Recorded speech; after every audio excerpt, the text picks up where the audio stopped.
السلام علیکم ورحمۃ اللہ وبرکاتہ۔ اعوذ باللہ من الشیطان الرجیم، بسم اللہ الرحمن الرحیم۔ ستجدون آخرین یریدون ان یأمنوکم ویأمنوا قومہم کلما ردوا الی الفتنة ارکسوا فیہا فإن لم یعتزلوکم ویلقوا الیکم السلم ویکفوا ایدیہم فخذوهم واقتلوهم حيث ثقفتموهم وأولئكم جعلنا لكم عليهم سلطانا مبينا۔ پھر آپ لوگوں کو ایک اور قسم کے لوگ ملیں گے جو یہ چاہتے ہیں کہ تم لوگوں سے بھی مامون محفوظ رہیں اور اپنی قوم سے بھی محفوظ رہیں، مگر جب بھی انہیں فتنہ کا موقع ملتا ہے تو وہ اس فتنے میں کود پڑتے ہیں۔ ایسے لوگ اگر تم سے کنارہ کش نہ رہیں، صلح نہ کریں اور نہ ہی اپنے ہاتھوں کو جنگوں میں روکے رکھیں تو ایسے لوگوں کو بھی جہاں پاؤ انہیں گرفتار کرو، قتل کرو، اور ایسے لوگوں کے لیے ہم نے تمہیں کھلی چھوٹ دے رکھی ہے۔ معزز سامعین کرام، سورۃ النساء سورہ نمبر 4 اور اسی سورت سے ابھی آپ کے سامنے آیت نمبر 91 یعنی 90 پر 91 نمبر کی آیت کریمہ تلاوت کی گئی۔ آیت کریمہ کا ترجمہ بھی آپ کے سامنے پیش کیا گیا۔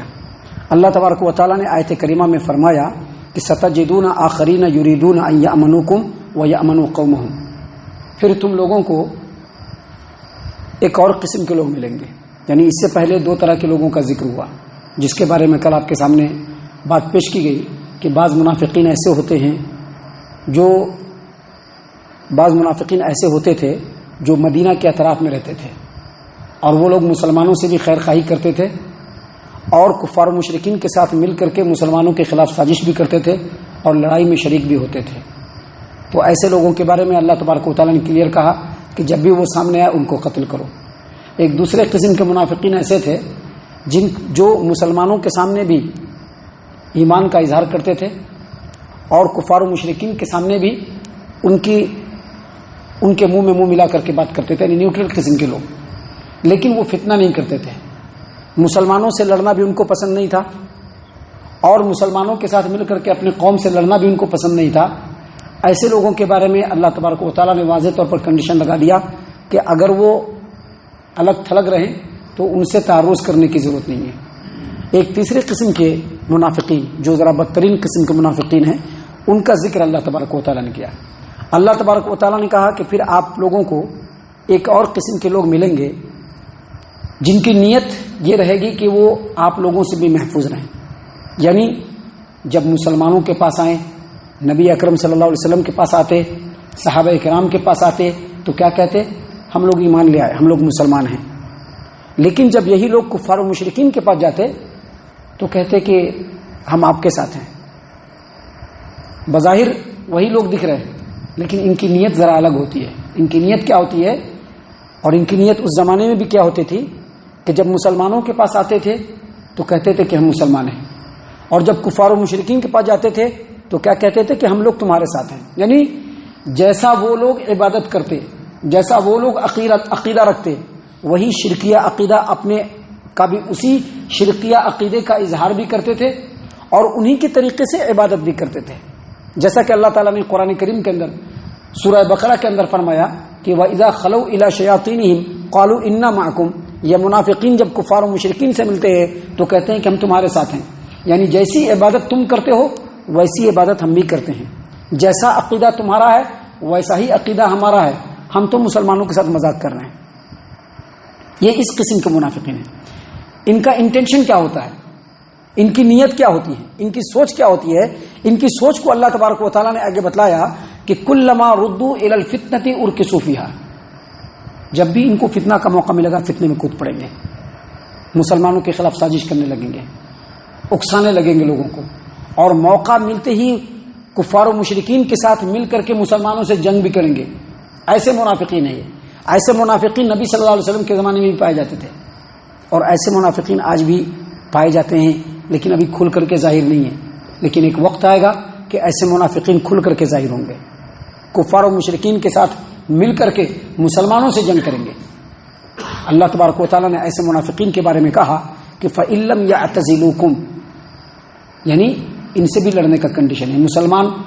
مسلمانوں کو اسلام نے ایسے ہی نہیں کہہ دیا کہ بس اتر جاؤ، تلوار لے لو اور جا کر کے لوگوں کو مارنا شروع کر دو۔ اسلام ایسا دین نہیں ہے، یہ دین دوسروں کا ہے۔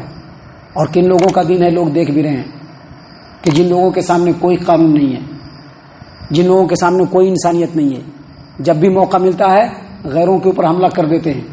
یہ مسلمانوں کا دین نہیں ہے۔ مسلمانوں کے دین کو اللہ تبارک و تعالیٰ نے واضح طور پر بتلا دیا ہے۔ مسلمانوں کے لیے جنگ کرنے کی سب سے پہلی جو کنڈیشن ہے وہ یہ کہ مسلمان ایسے ہی جنگ نہیں کر سکتے ہیں۔ جنگ کرنے سے پہلے ان کا ایک خلیفہ مقرر ہونا چاہیے۔ وہ خلیفہ، وہ امیر جو شرعی قانون کو نافذ کرنے کا پورا اختیار رکھتا ہو۔ ابھی جو ہمارے ہاں ذمہ داران اور جو امیر صاحبان بنتے ہیں وہ امیر صاحبان نہیں، یہ تو صرف ذمہ داری نبھانے کے لیے، انتظام و انصرام کے لیے امیر بنتے ہیں۔ ایسا امیر ہو جو خلیفہ کی شکل میں ہو، جس کے ہاتھ پر لوگ بیعت کریں اور جن کو پورا اختیار ہو کہ وہ اسلامی قانون کو، جن لوگوں نے بھی ان کی خلافت کو سویکار کیا ہے، ان کے درمیان دینی قانون کو، اسلامی قانون کو نافذ کر سکیں۔ ایسے خلیفہ کا ہونا پہلے ضروری ہے۔ ہر کوئی ایسے ہی جانوروں کی طرح جا کر کے لڑنا شروع نہیں کرے گا، بلکہ لڑنے کے لیے ایک امیر کا ہونا ضروری ہے، ایک خلیفہ کا ہونا ضروری ہے۔ اور خلیفہ کا ہونے کے ساتھ ساتھ اس وقت لڑائی کی جائے گی جب کفار و مشرکین ان کو مجبور کریں گے کہ آپ اسلامی حکم کو نہیں مان سکتے ہیں، آپ یہ نہیں کر سکتے ہیں، آپ اللہ کی عبادت نہیں کر سکتے ہیں۔ جب اس طرح سے مجبور کریں گے تب ابھی ہمارا جو ملک ہے بھارت، یہاں پر اگر ہم کو، اور ایسا ہے الحمدللہ، ہم کو جو ہے عبادت کی اجازت ہے، مسجد بنانے کی اجازت ہے، اذان دینے کی اجازت ہے، اپنے ہمارا جو لا ہے اس کے اوپر ہم کو عمل کرنے کی اجازت ہے، اس طرح کی بات ہے تو اس میں مسلمان جنگ نہیں کر سکتے ہیں، جہاد نہیں کر سکتے ہیں، کیونکہ ان کو اللہ تبارک و تعالیٰ نے ہر طرح کی سویدھا دی ہے۔ لیکن اگر کوئی ایسا ملک ہو جہاں پر مسلمانوں کی قابل قدر تعداد ہو اور وہاں پر مسلمانوں کو مجبور کر دیا جائے، ان کو ان کی عبادت سے روکا جائے، اللہ کی عبادت سے ہٹا کر کے کفر و شرک پر لگانے کی کوشش کی جائے، اسلامی قانون کو نافذ ہونے سے روکا جائے، وہاں پر ضروری ہے کہ مسلمان پہلے اپنا ایک خلیفہ مقرر کریں اور پھر وہ اپنے دین کو بلند کرنے کے لیے جہاد کر سکتے ہیں۔ دوسرا کنڈیشن، اور تیسری کنڈیشن یہ ہے کہ اگر کہیں پر مسلمانوں کو قید کر دیا جائے، ان پر ظلم و ستم کے پہاڑ توڑے جائے، ان کا جینا محال کر دیا جائے، ان کی زندگی دشوار کر دی جائے، زمین کو ان کے اوپر تنگ کر دیا جائے، تو ایسی صورت میں جو دوسری طرف کے مسلمان ہیں ان کے اوپر جہاد فرض ہو جاتا ہے، وگرنہ ہر صورت میں جہاد فرض نہیں۔ دیکھیے جتنے بھی منافقین کا ذکر ہوا ہے سب میں اللہ نے ایک کنڈیشن لگایا ہے۔ کیا کنڈیشن لگایا ہے؟ کہ اگر وہ تم سے الگ رہتے ہیں تو پھر ان سے جہاد نہیں کرنا ہے، اگر وہ دشمنوں کے ساتھ شامل نہیں ہوتے ہیں تم ان کو قتل نہیں کر سکتے۔ یہاں پر بھی اللہ نے وہی بات کہی۔ اللہ نے کیا کہا؟ کچھ ایسے لوگوں کو پاؤ گے جو ذرا نیوٹرل دکھیں گے لیکن حقیقت میں نیوٹرل نہیں ہوں گے، وہ تم سے بھی بچنا چاہیں گے، اپنے قوم کے پاس جا کر کے اپنے طریقے سے عبادت کریں گے، لیکن جب بھی ان کو فتنہ کا موقع ملے گا فتنے میں کود پڑیں گے، مسلمانوں کے خلاف سازش کریں گے، کفار مشرکین کے ساتھ لڑنے کے لیے آئیں گے۔ اللہ تبارک و تعالیٰ نے کہا کہ ایسے لوگ فَإِن لَّمْ يَعْتَزِلُوكُمْ، اگر تم سے علیحدگی اختیار نہیں کرتے ہیں، تم سے لڑنے سے نہیں رکتے ہیں، وَيُلْقُوا إِلَيْكُمُ السَّلَامَ، اور صلح صفائی کی بھی پیشکش نہیں کرتے ہیں، وَيَكُفُّوا أَيْدِيَهُمْ، اور جنگوں میں الگ تھلگ نہیں رہتے ہیں، تو اللہ نے فرمایا کہ ان کو بھی پکڑو اور جہاں پاؤ ان کو قتل کرو، کیونکہ ایسے لوگوں کے خلاف اللہ تبارک و تعالیٰ نے تم لوگوں کو کمپلیٹ دلیل دے دیا ہے۔ ان تمام باتوں کا خلاصہ یہ ہے کہ اسلام ایسے ہی جنگ پہ نہیں ابھرتا ہے، بلکہ جنگ کے لیے کنڈیشن ہے، یا کسی کو بھی قتل کرنے کے لیے کنڈیشن ہے۔ اگر وہ کنڈیشن پورا ہوگا تبھی قتل کیا جائے گا، وگرنہ اسلام کی نظر میں ایک جان کی بھی بڑی اہمیت ہے، مسلمان ہو یا نان مسلم ہو۔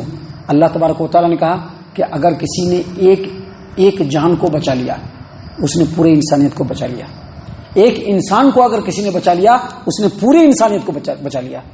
ومن احیاها فکأنما احیا الناس جميعا، جس نے ایک آدمی کو بچا لیا اس نے پوری انسانیت کو بچا لیا۔ یہ ہے اسلام کا قانون۔ اسلام کا قانون جانوروں والا نہیں ہے جیسا کہ لوگ ظاہر کرنے کی کوشش کرتے ہیں۔